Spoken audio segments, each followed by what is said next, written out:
On October 28, 2025, in Jamaica, there was Hurricane Melissa. And of course, Jamaica is a hotspot for tourism all across the world. And many people, including residents, were caught in this particular hurricane. Now, as I've stated before, in Jamaica, these particular vacations or all-inclusive packages are not cheap. I mean, you're paying for your flight. These resorts cost a lot of money. And then you had this particular lady who went viral complaining about the quality of food. So why couldn't we leave when y'all feeding us pastries for breakfast and we still had to pay full price to stay here? Like, come on. May I ask where you're going now? We're going to get something to eat. Everything closed across the street. Everything closed. Gas station, shopping mall, everything closed. So what are y'all doing for gas? You all knew this storm was coming, right? So you're going to give us bag lunches, bag breakfast, some pastries? That's so disrespectful. Now, this lady that is complaining, her channel or her TikTok account is called Ebony Takes One. She says, "I'm ready to go home. Surviving Hurricane Melissa was not in my itinerary. Y'all please keep us in your prayers." And then Jamaicans started complaining about Black Americans. When urban fix the airport so the people can go in them yard, because frankly, I'm tired of them. And you know the funny thing is, it's not the people that are complaining now, it's the ones that look like us that are complaining, and I do the most. So guess what? When I fix the airports and I go on a yard, and as for ungrateful people, don't come back. Now, Jamaicans rightfully so saw a situation in which, you know, the hurricane basically has destroyed the country, and it's an act of God. It's not like they wanted this to happen. And I mean, I understand. Again, if I'm a tourist, then, you know, like I said, I'm going to understand. As a man, right? I'm just, you know, glad that everything will be okay. I can get back home. And again, I understand that I've lost my money, but, you know, I pay the price for trying to come there during hurricane season. That's also my due diligence, okay? But at the same time, the resort, if you know it is hurricane season and you're still selling these packages and this happens and you're charging a lot of money for these things, then ain't nobody gonna care, all right, that all of this is going on. Now, Amanda Seales eventually got into the conversation. I know I didn't just see videos of folks in Jamaica, Americans, Black Americans in Jamaica, post-Hurricane Melissa, complaining about the food they were provided by the hotel post-hurricane. Hurricane Melissa, one of the most severe hurricanes to hit the region ever.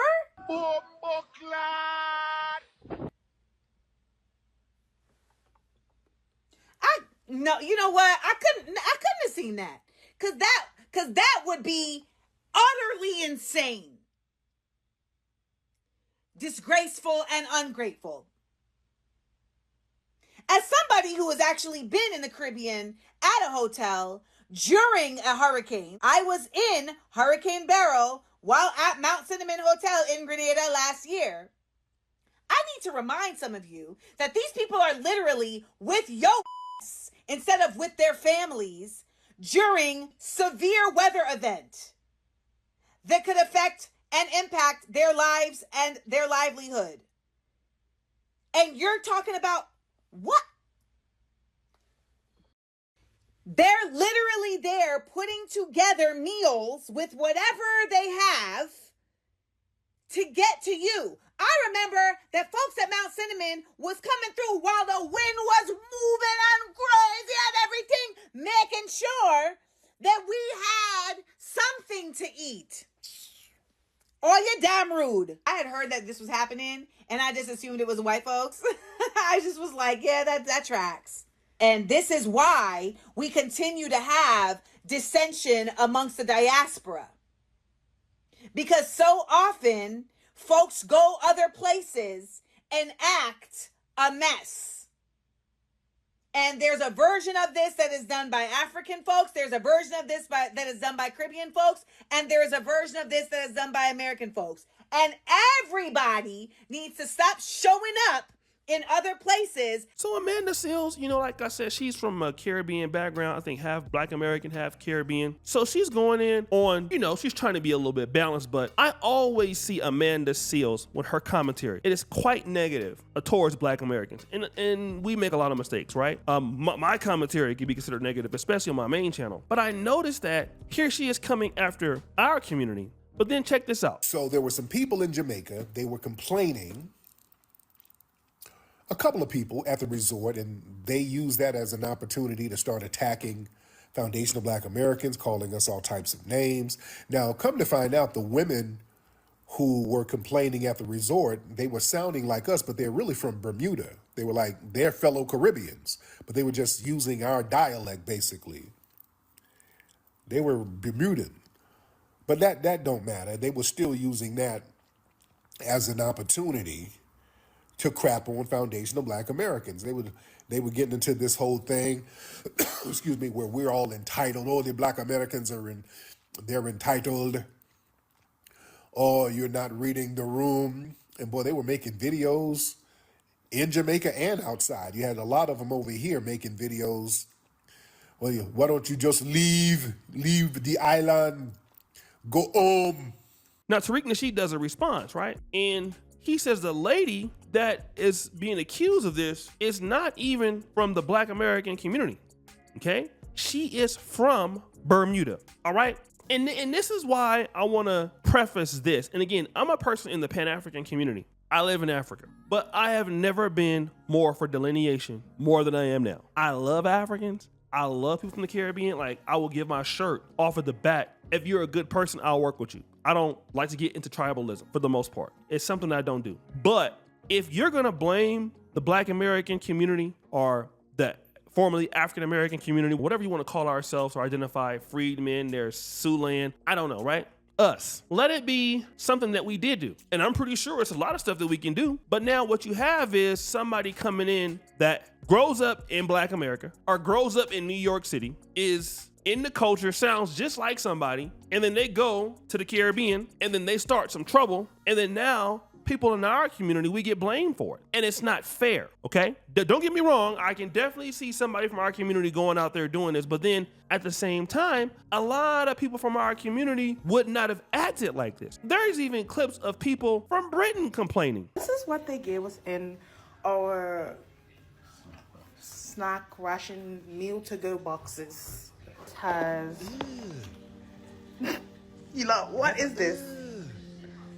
What is this? What is that? Okay, thank you. Now, I messed this up on my first video, but I'm trying to get it right this time.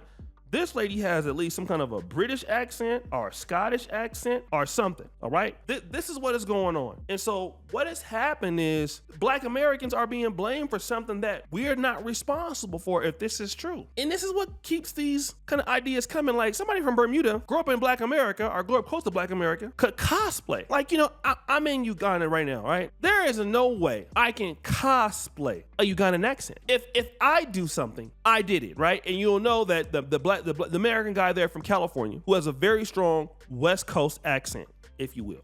I mean, if you listen to how I deliver my words, especially if I get angry, you'll hear it. But a Ugandan can be in America for 10 to 15 years, 20 years, okay? Go and do something. Then you have people who don't understand who is who, right? It's quite natural.